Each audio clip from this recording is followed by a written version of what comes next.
ನಮಸ್ತೆ, ನಾನು ಅಪರ್ಣಾ ಭಟ್. ನನ್ನ ಯೂಟ್ಯೂಬ್ ಚಾನಲ್ ಅಭಿಜ್ಞಾ ಲಾ ಸೀರೀಸ್ಗೆ ನಿಮಗೆಲ್ರಿಗೂ ಸ್ವಾಗತ. ಇವತ್ತಿನ ಒಂದು ವಿಡಿಯೋದಲ್ಲಿ ಬಹಳ ವಿಶೇಷವಾದಂತಹ ಕಾನ್ಸೆಪ್ಟ್, ಯಾಕೆಂದರೆ ನಮ್ಮ ಹಳೆಯ CRPC ಮತ್ತು ಹೊಸ ಒಂದು ಭಾರತೀಯ ನಾಗರಿಕ ಸುರಕ್ಷಾ ಸಂಹಿತೆಗೆ ಸಂಬಂಧಪಟ್ಟ ಹಾಗೆ ಬಹಳ ಇಂಪಾರ್ಟೆಂಟ್ ಒಂದು ಟಾಪಿಕನ್ನು ನಾವು ಡಿಸ್ಕಷನ್ ಮಾಡಲಿಕ್ಕಿದ್ದೇವೆ. As a part of day 4 challenge, ಅಂದರೆ 4ನೇ ದಿನದ ಚಾಲೆಂಜ್ ಆಗಿ. ಸೊ ನಿಮ್ಗೆ ಗೊತ್ತಿರ್ಬೋದು, ಆಲ್ರೆಡಿ ನಾವು ನಮ್ಮ ಟಾರ್ಗೆಟ್ ಜುಡಿಷರಿ 2024 ಹೇಳುವಂಥ ವಾಟ್ಸಪ್ ಗ್ರೂಪಲ್ಲಿ ವಿ ಹ್ಯಾಡ್ ಸ್ಟಾರ್ಟೆಡ್ 48 ಡೇಸ್ ಚಾಲೆಂಜ್ನ ಸ್ಟಾರ್ಟ್ ಮಾಡಿದ್ವಿ. ಆಲ್ರೆಡಿ 25 ದಿನಗಳು ಆಗಿವೆ. ಸೊ ಅದರದ್ದು ಪ್ರತಿದಿನ ಈ ಸೆಕ್ಷನ್ಸ್ಗಳನ್ನು ಓದಬೇಕಂತ ನಾನು ತಿಳಿಸ್ಕೊಡ್ತಾ ಬಂದಿದ್ದೇನೆ. ಆದರೆ ಅದರದ್ದು ಲೆಕ್ಚರ್ಸ್, ಡೀಟೇಲ್ಡ್ ಲೆಕ್ಚರ್ಸನ್ನು ಕೂಡ ನಾನು ಈ ಒಂದು ಯೂಟ್ಯೂಬ್ ಮುಖಾಂತರ ತಮ್ಮೆಲ್ಲರಿಗೂ ತಲುಪಿಸುವಂಥ ಒಂದು ಹೊಸದಾದ ಒಂದು ಪ್ರಯತ್ನವನ್ನು ನಾವೀಗ ಪ್ರಾರಂಭ ಮಾಡಿದ್ದೇವೆ. ಅದೇ ಹಂತದಲ್ಲಿ, ಅದೇ ನಿಟ್ಟಿನಲ್ಲಿ ನಾವು ಇವತ್ತು 4ನೇ ದಿನದ ಚಾಲೆಂಜ್ ಆದ ಸೆಕ್ಷನ್ 154 ಆಫ್ CRPC ಅಥವಾ ಸೆಕ್ಷನ್ 173 ಆಫ್ ಭಾರತೀಯ ನಾಗರಿಕ ಸುರಕ್ಷಾ ಸಂಹಿತೆಯ ಡಿಸ್ಕಷನ್ ಮಾಡ್ತಾ ಇದ್ದೇವೆ. ಸೊ ಹಳೆಯ ಆ್ಯಕ್ಟ್ ಮತ್ತು ಹೊಸ ಆ್ಯಕ್ಟ್ನ ಒಂದು ಸಮೀಕರಣದಲ್ಲಿ ನಾವು ಏನು ಬರುತ್ತೆ ಹೇಳುವಂತ ನೋಡ್ಕೊಳ್ಳೋಣ. ಏನು ಚೇಂಜಸ್ ಆಗಿದೆ, ಏನು ಬದಲಾವಣೆ ಆಗಿದೆ, ಏನಂಥ ಮೇಜರ್ ಡಿಫ್ರೆನ್ಸ್ ಅಂತ ಹೇಳುವಂಥದ್ದನ್ನು ನಾವು ಕಾಣ್ತಾ ಹೋಗ್ಬೋದು. ಓಕೆ, ಸೊ ನೋಡಿ, ಫಸ್ಟ್ ಆಫ್ ಆಲ್ ನಾವು ಯಾವುದೇ ಒಂದು ಕಾನೂನು ನೋಡುವಾಗಲೂ ಸಹ ಆ ಸೆಕ್ಷನ್ ನೋಡುವಾಗ ಆ ಸೆಕ್ಷನ್ ಹೇಗೆ ಡಿವೈಡ್ ಆಗಿದೆ, ಹೇಗೆ ಬದಲಾವಣೆ ಆಗಿದೆ ಅಂತ ನಾವು ನೋಡ್ಬೋದು. ಸೊ ಇಲ್ಲಿ ಸೆಕ್ಷನ್ 154 ಆಫ್ CRPC ಅಂತ ನಾವು ನೋಡ್ಲಿಕ್ಕೆ ಹೋದರೆ, ಸೊ ಇದರಲ್ಲಿ 3 ಸಬ್ ಸೆಕ್ಷನ್ಸ್ಗಳಿದ್ವು. ಸಬ್ಸೆಕ್ಷನ್ 1, ಸಬ್ಸೆಕ್ಷನ್ 2 ಮತ್ತು ಸಬ್ಸೆಕ್ಷನ್ 3.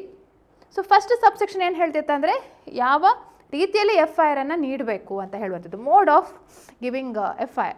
ಹಾಗೆ 2 ಪ್ರಾವಿಸೋಗಳಿದ್ವು. ಆ ಪ್ರಾವಿಸೋಗಳು ಏನು ಹೇಳ್ತಿದ್ವು, ಒಂದು ವೇಳೆ if it is pertaining to some of the rape offenses, ಹೆಂಗಸರಿಗೆ ಸಂಬಂಧಪಟ್ಟ ಒಫೆನ್ಸ್ಗಳು, ಸೆಕ್ಷುವಲ್ ಒಫೆನ್ಸ್ಗಳಂತ ಹೇಳ್ಬೋದು, ಆ್ಯಸಿಡ್ ಅಟ್ಯಾಕ್ ಅಥವಾ outrage in the modesty, stalking ಅಥವಾ ರೇಪ್ ಅಥವಾ ಇಂಟೆನ್ಷನಲ್ ಇನ್ಸಲ್ಟ್ ವುಮನ್ಗೆ ಮಾಡುವಂಥದ್ದು, ಅದೆಲ್ಲವೂ ಕೂಡ ಈ ಹೆಂಗಸರ ವಿರುದ್ಧವಾದಂಥ ಒಫೆನ್ಸ್ಗಳು ಆಗಿರೋ ಕಾರಣಕ್ಕೋಸ್ಕರ ಆದಷ್ಟು ಲೇಡಿ ಪೊಲೀಸ್ ಆಫೀಸ್ಗಳು ಅಥವಾ ಲೇಡಿ ಆಫೀಸರ್ಸ್, ವುಮನ್ ಆಫೀಸರ್ಸ್ ಅಥವಾ ವುಮನ್ ಪೊಲೀಸ್ ಆಫೀಸರ್ಸ್ ಆ ಇನ್ಫಾರ್ಮೇಷನ್ನ ರೆಕಾರ್ಡ್ ಮಾಡಬೇಕು ಹೇಳುವಂಥ ಒಂದು ಪ್ರಾವಿಸೋದಲ್ಲಿ ತಿಳಿಸ್ಕೊಟ್ಟಿದ್ರು. ಹಾಗೆ ಇನ್ನೊಂದು ಪ್ರಾವಿಸೋ ಕೂಡ, ಒಂದು ವೇಳೆ ನಾವು ಆ FIR if it is against a mentally or physically disabled person, ಆವಾಗ ಸ್ಪೆಷಲ್ ಪ್ರೊಸೀಜರನ್ನು ಫಾಲೋ ಮಾಡಬೇಕು ಅಂತ ಹೇಳುವಂಥದ್ದು.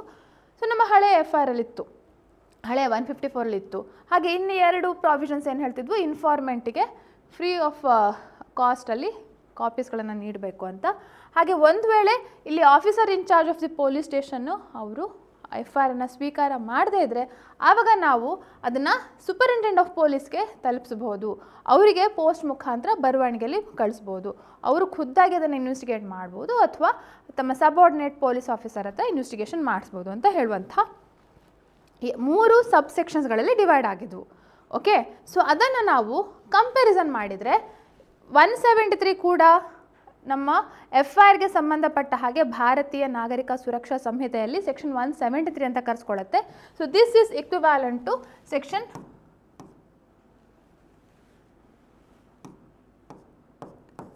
154 ಆಫ್ CRPC ಸೆಕ್ಷನ್ 154 ಬರುವಂಥದ್ದು. ಸೊ ಏನು ಮಹತ್ವವಾದಂಥ ಬದಲಾವಣೆ ಏನಂತಂದರೆ, ಅಲ್ಲಿ 3 ಸಬ್ ಸೆಕ್ಷನ್ಸ್ಗಳಿದ್ವು, ಬಟ್ ಇಲ್ಲಿ 4 ಸಬ್ ಸೆಕ್ಷನ್ಸ್ಗಳಿವೆ. ಸೊ ಏನು ಬದಲಾವಣೆಗಳಂತ ನೋಡಿದರೆ, ಸೊ ಎಲ್ಲದೂ ಸೇಮ್, ಸಬ್ ಸೆಕ್ಷನ್ಸ್ಗಳು ಹೇಳುವಂಥದ್ದು ಎಲ್ಲ ಸೇಮ್. ಒಂದು ಏನಂತ ಹೇಳಿದ್ದಾರೆ ಅಂತ ಅಂದರೆ, ಇಲ್ಲಿ ಕಾಪಿ ಆಫ್ FIR ಅಲ್ಲ, this is regarding preliminary enquiry ಬಗ್ಗೆ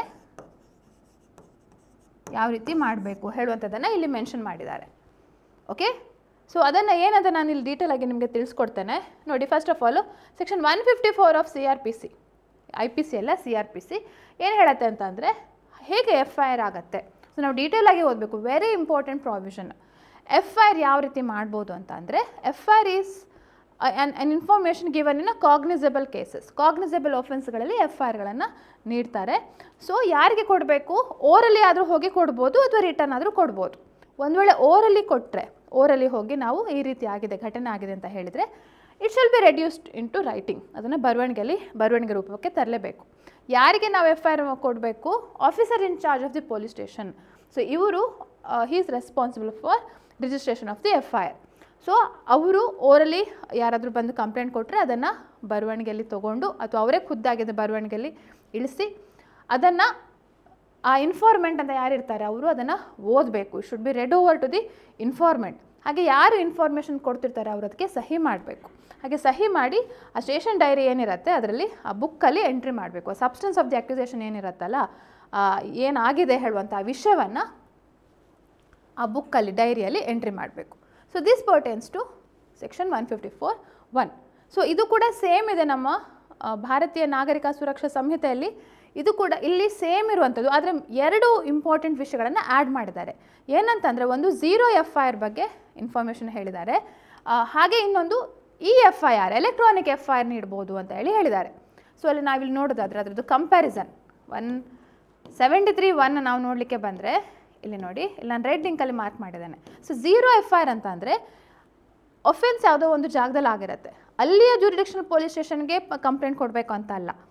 wherever irrespective of the area where the offence is committed, ಎಲ್ಲೇ ಒಫೆನ್ಸ್ ಆಗಿರಲಿ ನಾವು ಯಾವುದೇ ಪೊಲೀಸ್ ಸ್ಟೇಷನ್ಗೆ ಹೋಗೂ ಸಹ ಕಂಪ್ಲೇಂಟ್ ಕೊಡ್ಬೋದು. ಆ ಪೊಲೀಸ್ ಸ್ಟೇಷನ್ ಅವರು ಜೂರಿಡಿಕ್ಷನಲ್ ಪೊಲೀಸ್ ಸ್ಟೇಷನ್ಗೆ ಕಳಿಸ್ಕೊಡ್ತಾರೆ. ಓಕೆ, ಸೊ ಆ ZeroFIR ಹೇಳುವಂಥ ಕಾನ್ಸೆಪ್ಟ್ ಮೊದಲು ಇತ್ತು. ಕೆಲವೊಂದು ಒಫೆನ್ಸಸ್ ರಿಲೇಟೆಡ್ ಟು ವುಮೆನ್ಗಳಲ್ಲಿ ಅದನ್ನು ರಿಜಿಸ್ಟರ್ ಮಾಡಬೇಕಂತ ಕೆಲವೊಂದು ಡೈರೆಕ್ಷನ್ಸ್ ಇತ್ತು, but it was not made compulsory. But ನಾವು ಇಲ್ಲಿ ಪ್ರಾವಿಷನಲ್ಲಿ ನಮ್ಮ ಭಾರತೀಯ BNSS ಅಲ್ಲಿ ಆ್ಯಡ್ ಮಾಡಿ ಏನು ಹೇಳಿದ್ದಾರೆ, ಇದಕ್ಕೆ ಈ ಒಂದು ಪ್ರಾವಿಷನ್ ಆ್ಯಡ್ ಮಾಡಿದ್ದಕ್ಕೆ ಇದಕ್ಕೆ ಏನು ಹೇಳ್ತಾರೆ, ZeroFIR ಅಂತ ಹೇಳ್ತಾರೆ. ಘಟನೆ ಎಲ್ಲೇ ಆಗಿರಲಿ, ಆದರೆ ಪೊಲೀಸ್ ಸ್ಟೇಷನ್ ನಾವು ಘಟನೆ ಆದ ಸ್ಥಳದಲ್ಲೇ ಇರುವಂಥ ಪೊಲೀಸ್ ಸ್ಟೇಷನ್ಗೆ FIR ನೀಡಬೇಕಂತ ಅಲ್ಲ, ಎಲ್ಲೇ ಆದರೂ ಯಾವುದೇ ಒಂದು ಏರಿಯಾದಲ್ಲೂ ಸಹ ಇನ್ಫಾರ್ಮೇಷನನ್ನು ನೀಡ್ಬೋದು ಅಂತ. But that information should be with respect to the cognisable offence. Cognisable ಒಫೆನ್ಸ್ಗೆ ಸಂಬಂಧಪಟ್ಟ ಹಾಗೆ ಆ ಒಂದು FIR ಇರಬೇಕಾಗಿರುತ್ತೆ. ಅದು 154 ಇರಲಿ ಅಥವಾ 173 ಇರಲಿ. ಸೊ ಮೊದಲೇನಿತ್ತು, ಓರಲಿ ಇನ್ಫಾರ್ಮೇಷನ್ ಕೊಡಬೇಕು ಅಂತ ಇತ್ತು. ಬಟ್ ಈಗ ಏನು EFIR ಅನ್ನು ಕೂಡ ಇಂಟ್ರೊಡ್ಯೂಸ್ ಮಾಡಿದ್ದಾರೆ, ಎಲೆಕ್ಟ್ರಾನಿಕ್ FIR. ಎಲೆಕ್ಟ್ರಾನಿಕಲ್ಲಿ ಕೂಡ ನೀವು ಟ್ರಾನ್ಸ್ಮಿಟ್ ಮಾಡ್ಬೋದು, ಆದರೆ ಟ್ರಾನ್ಸ್ಮಿಟ್ ಮಾಡಿದರೆ it has to be signature 3 ದಿನಗಳೊಳಗೆ ತೊಗೊಳ್ಬೇಕು ಅಂತ ಹೇಳ್ತಾರೆ.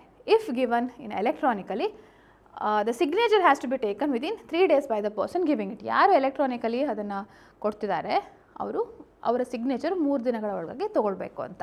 ಅಂದರೆ ಇದು ಮೇಯ್ನಾಗಿ ಯಾಕಂದರೆ ಈಗ ಎಷ್ಟೋ ಜನ ಒಫೆನ್ಸಸ್ ಅಗೇನ್ಸ್ಟ್ ವಿಮೆನ್ ಅಂತ ಇರುವಾಗ ಅವರಿಗೆ ಪೊಲೀಸ್ ಸ್ಟೇಷನ್ಗೆ ಬಂದು ಇನ್ಫಾರ್ಮೇಷನ್ ಕೊಡಲಿಕ್ಕೆ ಕಷ್ಟ ಆಗ್ಬೋದು ಆ ಒಂದು ಘಟನೆಯ ಒಂದು ಟ್ರಾಮಾದಲ್ಲಿ. ಸೊ ಅದಕ್ಕೋಸ್ಕರ ಅವರು ಎಲೆಕ್ಟ್ರಾನಿಕಲಿ ಕೂಡ ಅದನ್ನು ತಿಳಿಸಿದರೆ ಆಮೇಲೆ ಸಿಗ್ನೇಚರು 3 ದಿನಗಳ ಒಳಗೆ ಕೊಡ್ಬೋದು ಅಂತ ಹೇಳುವಂಥ ಸೊ ಹೊಸ ಕಾನ್ಸೆಪ್ಟು. ಸೊ ಫಸ್ಟ್ ಆ ಮೋಡ್ ಆಫ್ FIR ಹೇಳುವಂಥ ಫಸ್ಟ್ ಸಬ್ಸೆಕ್ಷನಲ್ಲಿ ನಾವು ಹೊಸ ಇಂಟ್ರೊಡಕ್ಷನ್ ಏನಂತ ನೋಡಿದರೆ, ಒಂದು ZeroFIR ಬಗ್ಗೆ ಹಾಗೆ ಎಲೆಕ್ಟ್ರಾನಿಕ್ FIR ನೀಡ್ಬೋದು, ಈ FIR ಬಗ್ಗೆ ಆ ಕಾನ್ಸೆಪ್ಟನ್ನು ನಾವು ಕಾಣ್ತೇವೆ. ಹಾಗೆ 154 ಸಬ್ಸೆಕ್ಷನ್ 2 ಅಲ್ಲಿ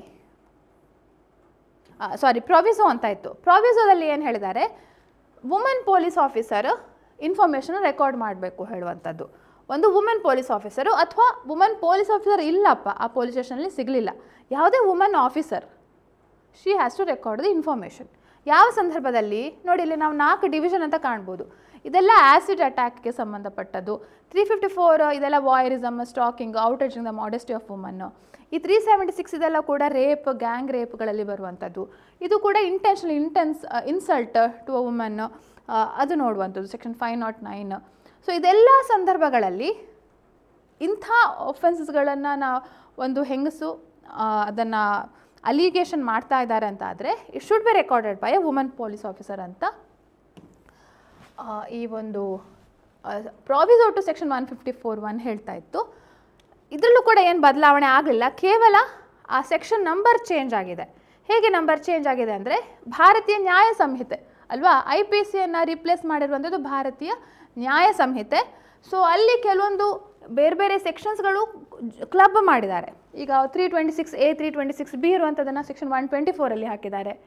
ಸೊ ಆ ಕರೆಸ್ಪಾಂಡಿಂಗ್ ಸೆಕ್ಷನ್ಸ್ಗಳಷ್ಟೇ, ವಿಷಯ ಅದೇ, ಸಣ್ಣ ಪುಟ್ಟ ಮೈನರ್ ಚೇಂಜಸ್ಗಳಿರ್ಬೋದು ಆ ಅಫೆನ್ಸ್ಗಳದ್ದು ಅಥವಾ ಸಬ್ಸೆಕ್ಷನ್ಸು ಬಿಟ್ಟರೆ ಮೇನಾಗಿ ಇದು ಆ್ಯಸಿಡ್ ಸಂಬಂಧಪಟ್ಟ ಹಾಗೆ, ಇದು ಔಟ್ರೇಜಿಂಗ್ ದ ಮಾಡೆಸ್ಟಿ, ಸ್ಟಾಕಿಂಗ್, ವಾಯರಿಸಮು, ಈ ಕ್ಯಾಟಗರಿ ಗ್ಯಾಂಗ್ ರೇಪಿಗೆ ಸಂಬಂಧಪಟ್ಟದ್ದು, ಅಥವಾ ರೇಪ್ ಇದು ಕೂಡ ಇನ್ಸಲ್ಟ್ಗೆ ಸಂಬಂಧಪಟ್ಟದ್ದು. ಸೊ ಇದೆಲ್ಲವೂ ಕೂಡ ಏನಾಯಿತು, ಸೇಮ್ ಅದೇ, ಏನು ಬದಲಾವಣೆ ಆಗಿಲ್ಲ ಎಕ್ಸೆಪ್ಟ್ ದ ಸೆಕ್ಷನ್ ನಂಬರ್ಸ್. ಒಫೆನ್ಸ್ಗಳು ಕೂಡ ಒಂದೋ ಎರಡೋ ಸಣ್ಣ ಪುಟ್ಟ ಭಾರತೀಯ ನ್ಯಾಯ ಸಂಹಿತೆ ಹೇಗೆ ಚೇಂಜ್ ಆಗಿದೆ ಅದರ ಪ್ರಕಾರ ನಾವಿಲ್ಲಿ ಕಾಣ್ಬೋದು. ಓಕೆ, ಸೊ ಇನ್ನು ನೆಕ್ಸ್ಟ್ ಪ್ರಾವಿಸೋ ಟು ಸೆಕೆಂಡ್ ಪ್ರಾವಿಸೋ ಏನು ಹೇಳುತ್ತೆ 154 ಅದರಲ್ಲಿ ಏನು ಹೇಳ್ತಿತ್ತು ಅಂದರೆ, if it is offender is mentally or physically disabled person. So so ಇಲ್ಲಿ ಕೆಲವೊಂದು ಅಫೆನ್ಸ್ಗಳು ಕೊಟ್ಟು ಆವಾಗ ನಾವು ಹೇಳಿರೋ ಪ್ರಕಾರನೇ ಇಲ್ಲಿ ಆ್ಯಸಿಡ್ ಅಟ್ಯಾಕ್ ಬಗ್ಗೆ ಹೇಳಿಲ್ಲ, ಅದನ್ನು ಬಿಟ್ಟು ಬೇರೆ ರೀತಿಯ ಅಫೆನ್ಸ್ಗಳೆಲ್ಲ ಏನಿದೆಯಲ್ಲ, if it is committed by mentally or physically disabled person, ಅಂಥ ಒಂದು ಅವನ ಏನು ಅವನ ವಿರುದ್ಧವಾಗಿ ಏನು ಇನ್ಫಾರ್ಮೇಷನ್ ಕೊಡ್ತಿರ್ತಾರೆ, it should be recorded by a police officer.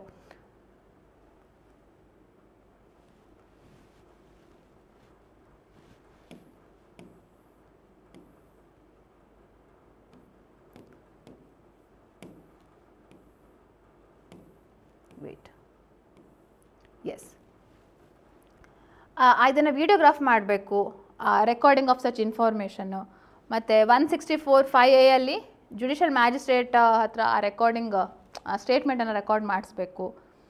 ಮತ್ತು ಪೊಲೀಸ್ ಆಫೀಸರು ಆ ವ್ಯಕ್ತಿ ಎಲ್ಲಿ ರೆಸಿಡೆನ್ಸಲ್ಲಿ ಇರ್ತಾರೆ ಅಥವಾ ಆ ಪರ್ಸನ್ ಚಾಯ್ಸಲ್ಲಿ ಅಲ್ಲಿ ಅದನ್ನು ರೆಕಾರ್ಡ್ ಮಾಡಬೇಕು ಹೇಳುವಂಥದ್ದಿದೆ.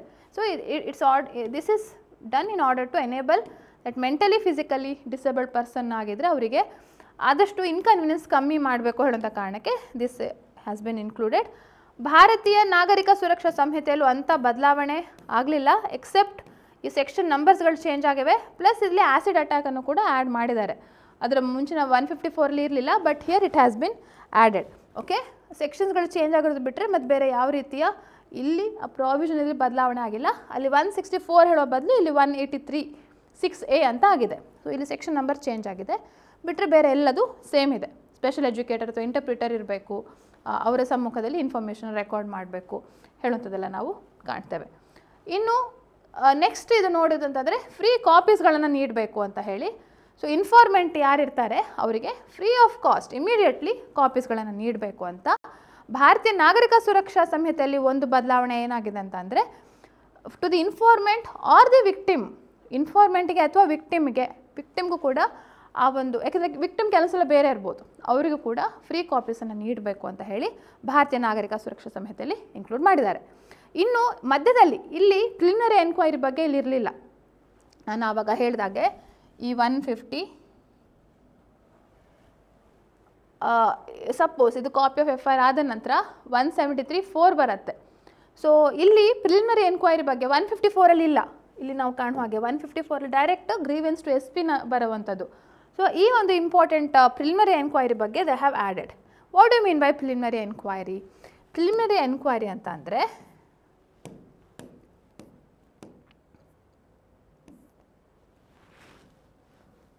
ದೇ ಹ್ಯಾವ್ ಗಿವನ್ ಒಂದು ಪ್ರೈಮಾ ಫೇಸಿ ಕೇಸ್ ಇದ್ದರೆ ಆವಾಗ ಇನ್ವೆಸ್ಟಿಗೇಷನ್ ಮುಂದುವರಿಸಬೇಕು ಅಂತ ಹೇಳುವಂಥದ್ದು. ಫಸ್ಟ್ ಕೇಸನ್ನು ರಿಜಿಸ್ಟ್ರೇಷನ್ ಮಾಡೋಕ್ಕಿಂತ ಮೊದಲು, ಓಕೆ ನೋಡಿ, without prejudice the provisions contained in section 175, investigation start ಮಾಡೋಕ್ಕಿಂತ ಮೊದಲು ವೆನ್ ಒಂದು police officers receive the information regarding the cognisable ಒಫೆನ್ಸ್ಗೆ ಸಂಬಂಧಪಟ್ಟಾಗಿ ಇನ್ಫಾರ್ಮೇಷನ್ ರಿಸೀವ್ ಮಾಡಿದ್ರು ಅಂತ ಆದರೆ ಯಾವ ರೀತಿ ಒಫೆನ್ಸ್ಗಳು, the offence should be made punishable for more than 3 years but less than 7 years. 3 ವರ್ಷಕ್ಕಿಂತ ಜಾಸ್ತಿ ಹಾಗೂ 7 ವರ್ಷಕ್ಕಿಂತ ಕಮ್ಮಿ ಇರುವಂಥ ಒಫೆನ್ಸ್ಗಳು ಯಾವುದಾದ್ರೂ ಇದ್ದರೆ ಆವಾಗ officer in charge of the police station ಏನು ಮಾಡಬೇಕು, with the prior permission of such officer who is not below the deputy superintendent of police. So deputy superintendent of police ಹಾಗೂ ಅವರ ಮೇಲಿನ ಅಧಿಕಾರಿಗಳ ಯಾರಾದರೂ ಅವರದ್ದು ಒಂದು ಪ್ರಯರ್ ಪರ್ಮಿಷನ್ ತೊಗೊಂಡು ಏನು ಮಾಡಬೇಕು, first of all he has to check whether prima facie case is there. So within 14 days he has to conduct the preliminary enquiry after receiving the information. ಅಥವಾ ಒಂದು ವೇಳೆ ಪ್ರೈಮಾ ಫೇಸಿ ಕೇಸ್ ಇದೆ ಅಂತ ಕಂಡು ಬಂದಲ್ಲಿ he has to proceed with the investigation. Okay, so ಇದು one of the very major important change. Preliminary enquiry ಬಗ್ಗೆ ನಾವು ಹಲವಾರು ಕೇಸಸ್ಗಳಲ್ಲಿ ನಾವು ನೋಡಿದ್ವಿ, ಲಲಿತಾ ಕುಮಾರಿ ಕೇಸ್, ಹೀಗೆಲ್ಲ ಹಲವಾರು ರೀತಿಯಲ್ಲಿ ಆ ಪ್ರಿಲಿಮಿನರಿ ಎನ್ಕ್ವೈರಿ ಉಲ್ಲೇಖ ಬರ್ತಾ ಇರ್ತಿತ್ತು. ಬಟ್ ಪ್ರಾವಿಷನಲ್ಲಿ ಇನ್ಕ್ಲೂಡ್ ಮಾಡಿರುವಂಥದ್ದು ಇದೇ ಮೊದಲ ಬಾರಿಗೆ.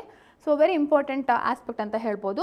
ಇನ್ನು ಲಾಸ್ಟ್ ಆಸ್ಪೆಕ್ಟ್, ಲಾಸ್ಟ್ 153(3) ಅಥವಾ BNSSದು 173(4), ಇದರಲ್ಲಿ ಏನಾಗುತ್ತೆ ಅಂತಂದರೆ officer in charge of the police ಸ್ಟೇಷನ್ಗೆ ಒಬ್ಬ ವ್ಯಕ್ತಿ FIR ಅಥವಾ ಇನ್ಫಾರ್ಮೇಷನ್ ನೀಡಲಿಕ್ಕೆ ಹೋದರೂ ಸಹ if they refuse, officer in charge of the police station ಅದನ್ನು ರೆಕಾರ್ಡ್ ಮಾಡಲಿಲ್ಲ, ಆವಾಗ ಏನು ಮಾಡಬೇಕು, ಆ ಅಗ್ರೀವ್ಡ್ ವ್ಯಕ್ತಿ ಏನಿದ್ದಾನೆ ಅವನು ಆ ಇನ್ಫಾರ್ಮೇಷನ್ ಏನು ವಿಷಯ ಇದೆ ಅದನ್ನು ಬರವಣಿಗೆಯಲ್ಲಿ ಬರೆದು ಪೋಸ್ಟಲ್ಲಿ SP ಗೆ ಕಳಿಸ್ಬೇಕು, ಸೂಪರಿಂಟೆಂಡೆಂಟ್ ಆಫ್ ಪೊಲೀಸ್ಗೆ ಕಳಿಸ್ಬೇಕು.